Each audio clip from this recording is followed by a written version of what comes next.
যে মালার মধ্যে নেই আমার প্রভুর মূরতি, আমার বাবার মূরতি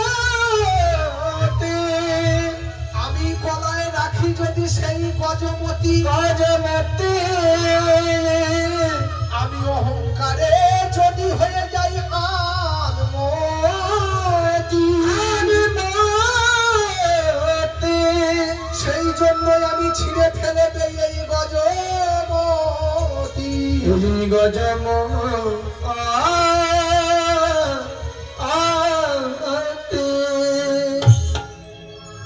আমার গলায় যে বহুমূল্যের গজমতি, যার মধ্যে নেই আমার প্রভু রামের মূরতি, সেই বহুমূল্যের গজমতি আমার গলায় থাকলে আমি যদি অহংকারে হয়ে যাই আনমতি, সেই জন্য আমি ছিঁড়ে ফেলে দিচ্ছি এই গজ।